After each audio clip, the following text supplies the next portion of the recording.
नमस्कार। चीन के तियानजिन से इस स्पेशल बुलेटिन में आपका स्वागत है। मैं हूं आदित्य राज कौल और मेरे साथ जुड़ेंगी मेरी सहयोगी गौरी द्विवेदी। प्रधानमंत्री नरेंद्र मोदी चीन पहुंच चुके हैं और कुछ ही घंटों में एससीओ मीटिंग में हिस्सा लेंगे। लेकिन इस मीटिंग से इतर एक बहुत बड़ी मीटिंग होने जा रही है चीन के राष्ट्रपति शी जिनपिंग और प्रधानमंत्री मोदी के बीच। साथ ही पुतिन जो कि रूस के राष्ट्रपति हैं वो भी चाइना आ रहे हैं। लेकिन इस ट्रिपल पावर शो का क्या मतलब है? क्या ट्रंप के टैरिफ के खिलाफ एक रणनीति बनाई जाएगी और क्या ये तीनों बड़े नेता एक बड़ा मैसेज चीन से राष्ट्रपति ट्रंप और अमेरिका के खिलाफ देंगे? क्योंकि चीन से तीन बड़े जो सुपर पावर्स हैं उसको दुनिया अब देखने वाली है। देखते हैं इस स्पेशल रिपोर्ट में।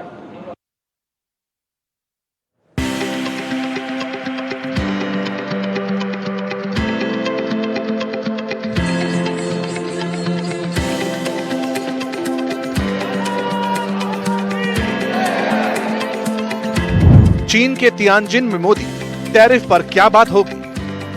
ट्रंप का टैरिफ वॉर, भारत चीन रूस का ठोस प्लान, ट्रिपल पावर शो से निकलेगा ट्रंप टैरिफ का काउंटर। पहले जापान का दौरा और अब चीन में मोदी।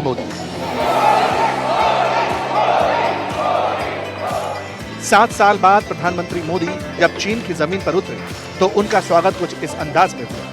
प्रधानमंत्री मोदी के लिए चीन ने रेड कारपेट बिछाया था। पारंपरिक अंदाज में उनका स्वागत किया गया। होटल पहुंचने तक मोदी के लिए इसी तरह का क्रेज दिखाई दिया।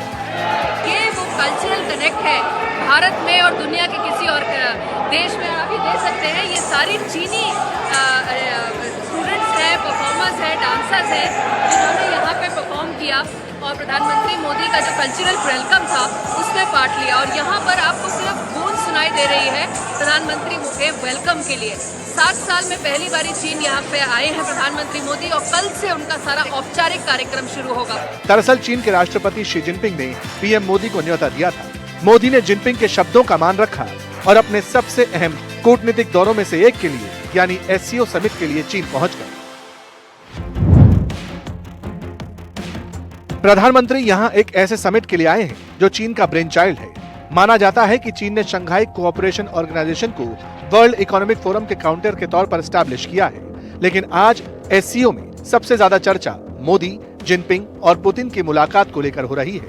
ऐसा इसलिए क्योंकि अमेरिका के टैरिफ वॉर के बीच 3 महाशक्तियों का साथ आना, साथ दिखना किसी बड़े संयोग से कम नहीं है। लेकिन सवाल है, जब पुतिन, मोदी और जिनपिंग मिलेंगे तो दुनिया को क्या पैगाम जाएगा?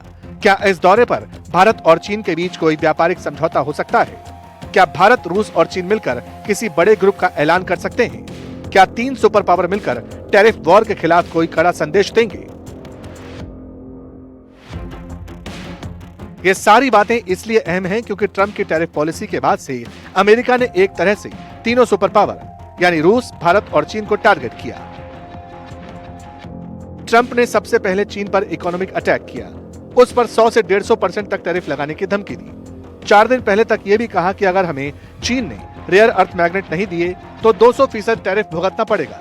जब चीन ने भी रेसिप्रोकल टैरिफ की बात कही तो ट्रंप के तेवर ढीले पड़ गए। फिलहाल चीन पर अमेरिका 30% टैरिफ लगा रहा है।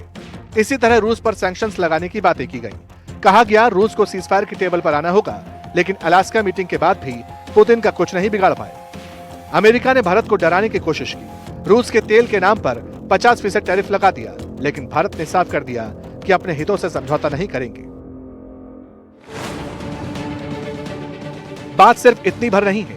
जैसे ही चीन पर टैरिफ लगाने की बात हुई तो अमेरिकी कंपनियों ने भारत का रुख किया। लेकिन जब ट्रंप ने कंपनियों को डराना शुरू किया, टैरिफ लगाने की बात की, तो फिर कंपनियां माल समेटने लगी। ऐसे में चीन जो दुनिया का प्रोडक्शन कैपिटल है और दूसरा भारत जो दुनिया में युवा टैलेंट का गुरु है, अगर दोनों साथ आते हैं तो इससे अच्छा क्या हो सकता है? वैसे भी भारत नए बाजार एक्सप्लोर कर रहा है। अमेरिका की धमकी किसी कीमत नहीं चलेगी। अपने किसानों का हित सर्वोच्च प्राथमिकता है।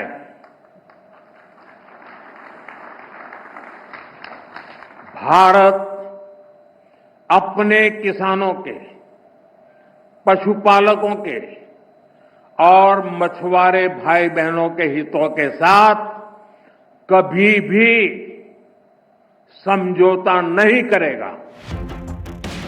आमतौर पर ऐसा कम होता है जब एक ही मंच पर भारत, रूस और चीन साथ दिखें, क्योंकि भारत और चीन के बीच बॉर्डर विवाद को लेकर रिश्तों में तनाव है। अब भी डिस्प्यूट सुलझाने की कोशिश है। सवाल है, एससीओ समिट के मंथन से टैरिफ वॉर के समाधान के साथ भारत को लेकर क्या अमृत निकल सकता है? ये समझने के लिए पहले एससीओ की तासीर समझना जरूरी है। एससीओ की शुरुआत 1996 में एक सिक्योरिटी ग्रुप के तौर पे हुई थी, जिसे शंघाई 5 कहा जाता था। लेकिन सोवियत यूनियन के टूटने के बाद और कोल्ड वॉर के बाद 5 देश अपने सुरक्षा मामलों में और सीमा विवादों को सुलझाने के लिए साथ आए थे, जिसमें रूस, चीन, कजाकिस्तान, किर्गिस्तान और ताजिकिस्तान शामिल थे। 2017 में एससीओ का विस्तार हुआ और इंडिया और पाकिस्तान को इसमें शामिल किया गया। ये समिट ऐसे वक्त की जा रही है जब दुनिया में 2 जंग छिड़ी हुई है, इजराइल हमास और रूस यूक्रेन। इसके अलावा एशिया पैसिफिक में भी तनाव बढ़ रहा है। ऐसे में डोनाल्ड ट्रंप ने जो ट्रेड वॉर छेड़ी हुई है, उससे भी दुनिया में तनाव बढ़ रहा है। माना जाए और देखा जाए तो इस वक्त ऐसा कोई देश नहीं है जिसके साथ ट्रेड वॉर नहीं छिड़ी हुई है और ट्रंप ने अमेरिका के रिश्ते खराब न कर रखे हों। ऐसे में एक्सपर्ट्स का मानना ये है कि ये चीन का मौका हो सकता है और मुफीद मौका हो सकता है अपने आप को एक और सुपर पावर के तौर पर स्थापित करने का। जिस प्रकार से भारत और अमेरिका के रिलेशन में एक थोड़ा सा खट्टापन आया है, जिस प्रकार से डोनाल्ड ट्रंप ने टैरिफ लगा दिया भारत पे 50%, जबकि सबसे ज्यादा ऑयल भारत नहीं लेता, चीन लेता है, यूरोप भी ले रहा है ऑयल और गैस, अमेरिका भी ट्रेड करता है रूस के साथ। तो भारत को इकल्ला एक प्रकार पनिश करना मुझे लगता है एक बहुत बड़ी भूल है डोनाल्ड ट्रंप की, और ये सच्चाई है। एससीओ मीटिंग के बाद काफी फर्क आएगा। अगर डोनाल्ड ट्रंप ने ये टैरिफ को नहीं हटाया तो आप देखेंगे भारत का जो रवैया है, रुख है, वो मुझे लगता है चीन और रूस की तरफ जाएगा। ये ऐसा लगता आने वाले समय में, क्योंकि भारत झुकेगा नहीं। भारत अपने नेशनल हित के लिए काम करेगा। अगर डोनाल्ड ट्रंप जैसे दूसरे देशों को दबा गया है, चाहे वो यूरोपियन यूनियन है, ऑस्ट्रेलिया है, इंडोनेशिया है, तो वैसा भारत नहीं करने वाला। मुझे लगता है ये अभी डोनाल्ड ट्रंप को समझ आ जाना चाहिए। आपके मन में सवाल होगा कि बीजिंग और शंघाई को छोड़कर चीन ने तियानजिन को ही क्यों चुना? इसकी वजह है, तियानजिन का शाब्दिक अर्थ है स्वर्ग का किला। इसे चीन के लोग भी जन्नत का किला मानते हैं। 1206 से 1368 ईस्वी के दौरान जिया और हेई नदी के संगम पर बसे तियानजिन पर जब युआन यानी मंगोल राजवंश का राज था, तब से यह शहर यातायात और कारोबार का केंद्र रहा है। 19वीं शताब्दी में यूरोपीय व्यापारिक समुदाय के आने से काफी पहले ही यह एक महानगरीय केंद्र के रूप में मशहूर था। यह बीजिंग और शंघाई के बाद चीन का तीसरा सबसे बड़ा शहर है। यानी जिनपिंग तियानजिन में मीटिंग से यह दिखाना चाहते हैं कि उनका फोकस ग्लोबल साउथ के साथ साथ ग्लोबल कारोबार पर भी धाक जमाना है। और इसमें अगर भारत और रूस साथ आ गए तो फिर अमेरिका की सिचुएशन कैसी हो सकती है, यह कहने की जरूरत नहीं, क्योंकि अमेरिका को अपने सामान खपाने के लिए बाजारों की जरूरत होती है। और भारत और चीन जैसा बाजार अगर अमेरिका खोता है तो फिर सामान कहां बेचेगा? क्या यूरोप जैसे समृद्ध बाजार में अमेरिका के लिए स्कोप है? इसीलिए ट्रंप इस मीटिंग को गौर से देखेंगे और उन्हें देखना भी चाहिए।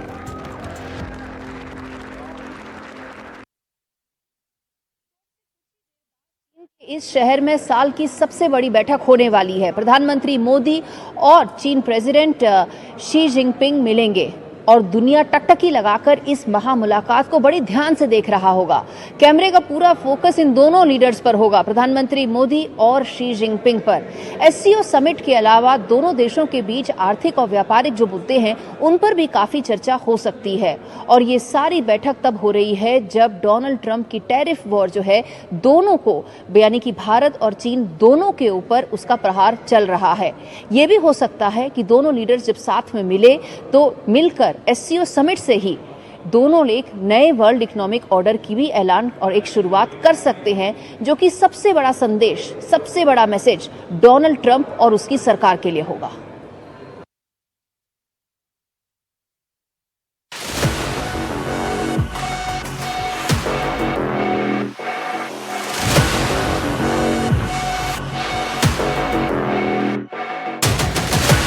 चीन में होगी साल की सबसे बड़ी मुलाकात।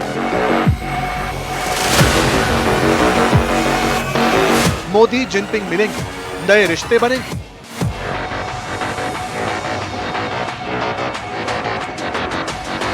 एक मंच पर जिनपिंग मोदी, ट्रंप को मिर्ची लगेगी। भारत पर टैरिफ लगाकर ट्रंप ने बड़ी गलती कर दी। ये वो सवाल हैं जो इस वक्त वॉशिंगटन के पॉलिटिकल सर्किल में तेजी से फ्लोट हो रहे हैं। व्हाइट हाउस में ट्रंप के सलाहकार नरेंद्र मोदी की चाइना विजिट को बेहद उत्सुकता से ट्रैक कर रहे हैं, क्योंकि ये ट्रंप समेत अमेरिका के कई लीडर्स और एक्सपर्ट जानते हैं कि भारत को छेड़कर भारत जैसे दोस्त के साथ टैरिफ वाली गलती करके अमेरिका ने एशिया में अपने एक मजबूत पार्टनर को नुकसान पहुंचाया है। भारत किसी को अपना दुश्मन नहीं मानता, लेकिन हमारे लिए अपने लोगों का, अपने किसानों का, अपने छोटे व्यापारियों का, अपने देशवासियों का यह इंटरेस्ट सबसे ऊपर है और हम किसी भी कीमत पर अपने देश के वेलफेयर के साथ समझौता नहीं कर सकते हैं। चाहे कितना भी दबाव डाला जाए, भारत अपने किसानों, अपने व्यवसायियों, दुकानदारों, पशुपालकों और आम नागरिकों को हितों को सर्वोच्च प्राथमिकता देता ही रहेगा।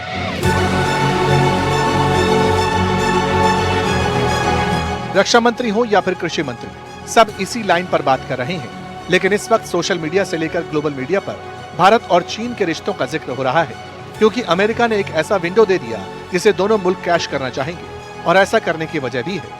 पीएम मोदी ने जापान से निकलने से पहले चीन को लेकर सवाल का जवाब दिया। उन्होंने अपने लिखित इंटरव्यू में कहा, दो पड़ोसी और विश्व के दो सबसे बड़े राष्ट्रों के रूप में भारत और चीन के बीच स्थिर और सौहार्दपूर्ण द्विपक्षीय संबंध क्षेत्रीय और वैश्विक शांति और समृद्धि पर सकारात्मक प्रभाव डाल सकते हैं। ये मल्टीपोलर एशिया और मल्टीपोलर वर्ल्ड के लिए जरूरी है। वैश्विक अर्थव्यवस्था में वर्तमान अस्थिरता को देखते हुए दो बड़ी इकोनॉमी के तौर पर भारत और चीन के लिए वैश्विक आर्थिक व्यवस्था में स्थिरता लाने के लिए मिलकर काम करना भी जरूरी है। भारत और चीन के रिलेशनशिप काफी इम्प्रूव हो रहे हैं और जो ब्रिक्स की समिट हुई थी रूस के अंदर काजान में, तो वहां पर साइडलाइन में भारत के प्रधानमंत्री और शी जिनपिंग की मीटिंग हुई थी और वहीं पर डिसएंगेजमेंट की बात हुई थी डेप्सांग और डेमचौक को लेकर।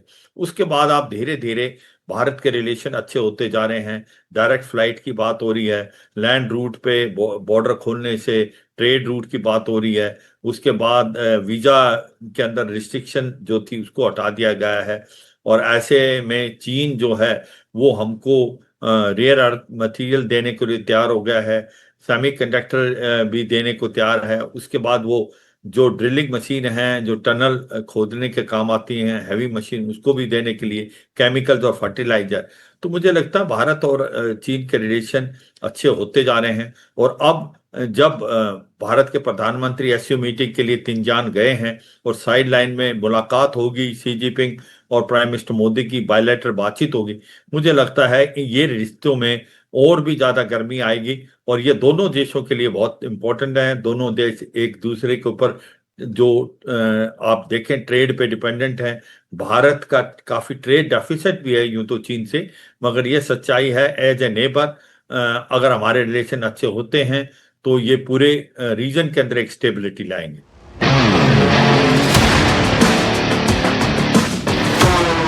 यानी दोनों मुल्क अब एक साथ आगे बढ़ना चाहते हैं, लेकिन भारत और चीन के संबंध भरोसे की कसौटी पर परखे जाते रहे हैं।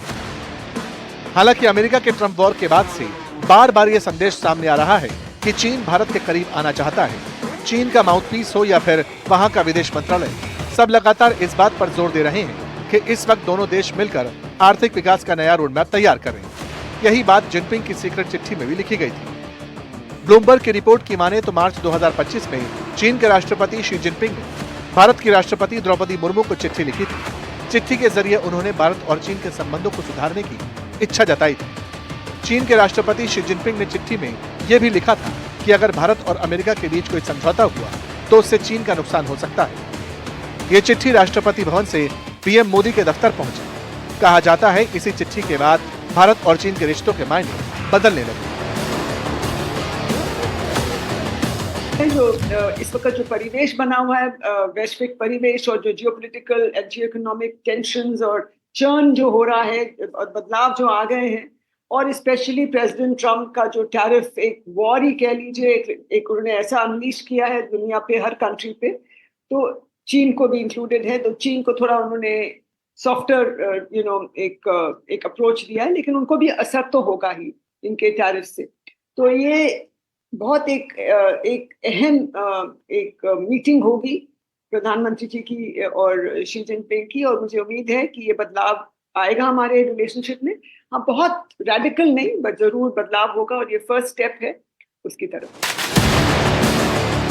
इससे पहले नरेंद्र मोदी और शी जिनपिंग साल 2024 में रूस के कजान में और 2023 में साउथ अफ्रीका के जोहानिसबर्ग में मिले थे। दोनों बार फोरम ब्रिक्स समिट का था। कुछ दिन पहले ही चीनी विदेश मंत्री वांग यी सीमा मामलों के विशेष प्रतिनिधियों की 24वीं बैठक में शामिल होने भारत आए थे। उनकी मुलाकात यहां पीएम मोदी से हुई। इससे पहले वो NSA डोभाल और विदेश मंत्री एस जयशंकर से भी मिले थे। तब भी चीन की तरफ से दोस्ती की नई डगर पर चलने के संकेत मिलने लगे थे। जब भी भारत ने अच्छे रिलेशनशिप कोशिश की है, चीन ने पीछे से छुरा घोंपा है। अगर आप देखें डोकलाम 2017 में भारत चाहता था कि रूस चीन के साथ अच्छे रिलेशन हो, मगर फिर डोकलाम हुआ और 2 महीने तक आमने सामने फौजें रहीं, और इसके बाद फिर ऐसा लग रहा था रिलेशन दोबारा ठीक हो गए तो गलवान हो गया। तो यह सच्चाई है कि आप ये कहें सोचें कि आप चीन पे भरोसा कर सकते हैं, ये मुझे लगता है सबसे बड़ी गलती होगी, क्योंकि चीन जो कहता है और करता है उसमें फर्क है। तो अगर रिलेशन इंप्रूव करने हैं तो हमें सोच समझ के कर लें, ये नहीं कि आप ये सोचें कि अब रिश्ते सुधर रहे हैं तो चीन के साथ आप भरोसा कर लें। मुझे लगता है कॉशन के साथ चीन के साथ रिलेशन करें, मगर एक चीज याद रखें, चीन जो है, जो स्ट्रांग होता है उसी की रिस्पेक्ट करता है। अगर आप स्ट्रांग हो तो आपकी इज्जत करेगा, अगर आप मिलिटरी कमजोर हैं तो फिर वो आपको संभालेगा। चीन को मालूम है कि अगर वो ग्लोबल साउथ में अपनी पकड़ मजबूत करना चाहता है, दुनिया के कारोबार में अमेरिका को टक्कर देना चाहता है, तो फिर उसे भारत जैसे पड़ोसी को साथ लेना ही होगा। बिना भारत के वो अपने कारोबार को उस मुकाम पर नहीं पहुंचा सकेगा जहां की वो हजरत पाले हुए है। लेकिन सच ये भी है कि कारोबार के साथ क्षेत्रीय संतुलन भी जरूरी है। गलवान संघर्ष के बाद दोनों देशों में तनाव बढ़ा। इससे पहले डोकलाम विवाद को लेकर रिश्तों में खटास रही। बार बार बॉर्डर विवाद को लेकर टकराव दिखाई देता रहा। भारत चीन सीमा को लेकर हिंदुस्तान लगातार बफर जोन की वकालत करता रहा है। चीन बार बार अरुणाचल का मुद्दा भी उठाता रहा। आपको याद होगा कुछ दिन पहले ही भारत और चीन के बीच ब्रह्मपुत्र नदी पर डैम को लेकर तनाव की स्थिति पैदा हो गई थी। अरुणाचल के सीएम ने खुलकर कहा था कि चीन अगर डैम बना लेगा तो इसे वो नॉर्थ ईस्ट के खिलाफ वाटर बम के तौर पर इस्तेमाल करेगा। इसलिए दोस्ती की ये डगर कई किंतु परंतु पर टिकी हुई है।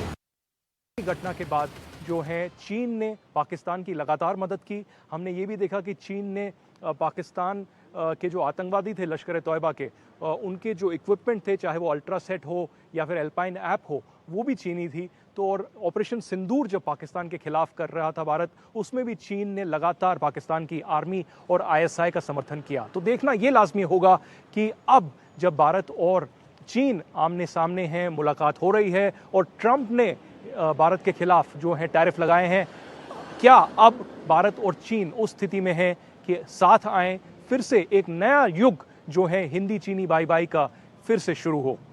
तियानजिन चाइना से आदित्य राज कौल, NDTV इंडिया के लिए।